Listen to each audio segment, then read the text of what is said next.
भैया उपेंद्र कुशवाहा को शक्ति प्रदर्शन करने की जरूरत नहीं है।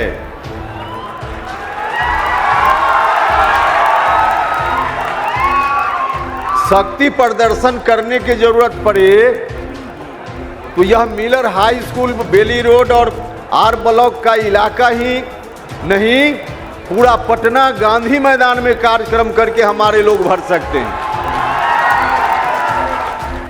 बिहार चुनाव 2025 से पहले पटना का मिलर स्कूल मैदान सियासत का गवाह बना, जहां उपेंद्र कुशवाहा ने अपनी पार्टी राष्ट्रीय लोक मोर्चा की ओर से बड़ी रैली आयोजित की। नाम था संवैधानिक अधिकार परिसीमन सुधार रैली, लेकिन असली मकसद था ताकत का प्रदर्शन। इस रैली में बिहार के कई जिलों से खासकर शाहाबाद इलाके, औरंगाबाद, गया, बक्सर, कैमूर, रोहतास, जहानाबाद और अरवल से हजारों लोग पहुंचे। भीड़ देखकर साफ हो गया कि कुशवाहा समाज इस बार पूरी तरह उपेंद्र कुशवाहा के साथ खड़ा है। रैली में आए लोगों ने साफ कहा कि कुशवाहा समाज केवल उपेंद्र कुशवाहा को ही अपना नेता मानता है। सम्राट चौधरी बीजेपी के बड़े नेता है, लेकिन कुशवाहा समाज के लिए उन्होंने कुछ नहीं किया। कार्यक्रम के बहाने शक्ति प्रदर्शन पर सवाल पूछे जाने पर उपेंद्र कुशवाहा ने बड़ा जवाब दिया। उन्होंने कहा, अगर शक्ति प्रदर्शन करना होता तो मिलर स्कूल मैदान में नहीं, गांधी मैदान में करता, तब लोग देखते कि मेरी असली ताकत कितनी है। पटना की रैली साफ संदेश दे गई कि 2025 के चुनाव में कुशवाहा समाज उपेंद्र कुशवाहा के पीछे एकजुट खड़ा है। अब देखना होगा कि ये शक्ति बिहार के राजनीतिक समीकरण को कितना बदल पाती है। क्या उपेंद्र कुशवाहा चुनावी जंग में नया खेल पलट देंगे या फिर ये रैली सिर्फ माहौल बनाने की कवायद भर साबित होगी? जवाब 2025 का चुनाव देगा। आइए आपको दिखाते हैं क्या कुछ कहा उपेंद्र कुशवाहा ने। ये आपका जो कार्यक्रम है, आज के पहले पूछ रहे थे लगातार, ये आपका जो कार्यक्रम है, ये शक्ति प्रदर्शन के लिए कार्यक्रम है क्या? भैया उपेंद्र कुशवाहा को शक्ति प्रदर्शन करने की जरूरत नहीं है।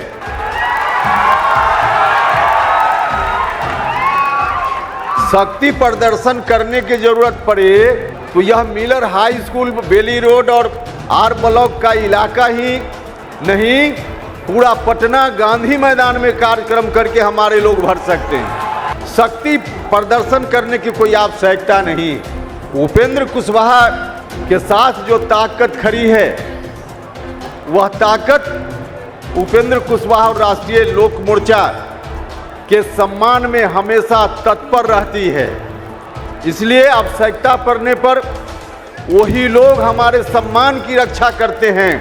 हमको अपने सम्मान की चिंता नहीं करनी पड़ती है। जो कुछ भी काराकाट में हुआ, अगल बगल के लोगों को लगा कि यह तो कहीं न कहीं हमारे सम्मान के साथ खिलवाड़ हो रहा है, तो बक्सर, भोजपुर, कैमूर, जहानाबाद, पटना, सब जगह के लोगों ने उपेंद्र कुशवाहा के सम्मान की रक्षा स्वयं की। उपेंद्र कुशवाहा को खुद सम्मान की रक्षा नहीं करनी पड़ी। हम इस काम के लिए राजनीतिक प्रदर्शन नहीं करते हैं और न अभी आज के दिन में आप सब लोगों को इस बात के लिए हमने बुलाने का काम किया है। हम मुद्दों की राजनीति करते हैं, हमेशा हमने मुद्दों की राजनीति की है।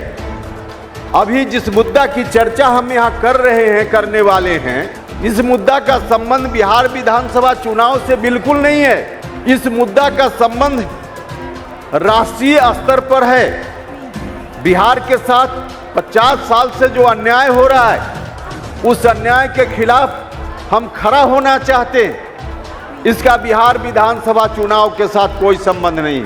संवैधानिक अधिकार परिसीमन सुधार, हम इसकी बात पिछले 3-4 महीनों से कर रहे हैं। हमारी पार्टी ने तय किया कि इस बात को लेकर हम बिहार भर में अभियान चलाएंगे। पार्टी ने तय किया कि बिहार के अलग अलग हिस्सों में हम रैली करेंगे। पहली रैली हमने शाहाबाद के इलाके में विक्रमगंज में की, दूसरी रैली हमारी मुजफ्फरपुर में हुई, तीसरी रैली मगध की धरती पर गया जी में हुई और चौथी रैली अभी पटना के मिलर हाई स्कूल के मैदान में हो रही है। चुनाव अब सामने है, अब आगे का काम चुनाव का काम है, उसमें हमारे साथ ही लगेंगे, आप सब लोगों को लगना है। लेकिन जिस मुद्दा को लेकर हम चले हैं, इस मुद्दा से संबंधित अभियान का समापन आज नहीं है। हम चुनाव तक के लिए इसको स्थगित करेंगे। बिहार विधानसभा चुनाव के बाद परिसीमन सुधार का विषय हमारा फिर आगे जारी रहेगा, अभियान हमारा आगे जारी रहेगा। 5 सितंबर मीडिया के कई साथियों ने मुझसे यह भी सवाल किया कि 5 सितंबर के दिन का ही आपने क्यों चुनाव किया। बहुत सोच समझकर हमने चुनाव किया है इस दिन का। और 5 सितंबर का ऐतिहासिक दिन जब भी उपेंद्र कुशवाहा याद करता है तो उपेंद्र कुशवाहा को प्रेरणा मिलती है, ताकत मिलती है, अंदर से साहस मिलता है। 5 सितंबर शहीद जगदेव बाबू की शहादत का दिन है। आज हम उनको याद भी करते हैं। हमारी पार्टी विचारधारा की बात करती है। आपको याद होगा, बिहार के लोगों को याद होगा, जब पहली बार पार्टी हमने बनाई थी, राष्ट्रीय लोक मोर्चा गठित की थी, तो पहला कार्यक्रम नमन यात्रा के रूप में हमने किया था। विरासत बचाओ नमन यात्रा उस कार्यक्रम का नाम था। तो हमारी पार्टी जहां एक तरफ विरासत को बचाने बढ़ाने की भी बात करती है, वहीं दूसरी ओर हम विकास और बिहार की समृद्धि कैसे बढ़े इसकी भी बात करते हैं। हमारे लिए विरासत और विकास, और बहुत सरल शब्दों में कहें तो लोगों के लिए इज्जत और रोटी, दोनों मोर्चा पर हमारी पार्टी काम करती है। तो विरासत को बचाना हमारा धर्म है, हमारी पार्टी की ड्यूटी है। जगदेव बाबू को याद करते हैं तो वह विरासत हमको ध्यान में आता है। इसलिए हमने 5 सितंबर के दिन का चुनाव किया है। जगदेव बाबू ने भी कभी अपने जीवन काल में संघर्ष किया था।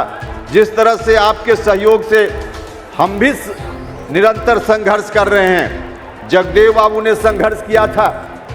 और जगदेव बाबू की ही बहुत सारे लोगों को शायद नहीं मालूम होगा कि जगदेव बाबू ने अपने छोटे से कार्यकाल में 2 पिछड़ा समाज के व्यक्ति को मुख्यमंत्री बनाने का काम किया। स्वयं चाहते तो मुख्यमंत्री बन सकते थे, लेकिन नहीं, पिछड़ा समाज के 2 व्यक्ति को उन्होंने मुख्यमंत्री बनाने का काम किया। जब सरकार बनी थी, डॉक्टर लोहिया के सपना के हिसाब से, अभियान के हिसाब से गैर कांग्रेसी सरकार देश में पहली बार बनी, बिहार में भी बनी। और उस सरकार में जगदेव बाबू, जननायक कर्पूरी ठाकुर जी, बीपी मंडल जी जैसे लोग शामिल थे। महामाया बाबू के नेतृत्व में सरकार बनी थी।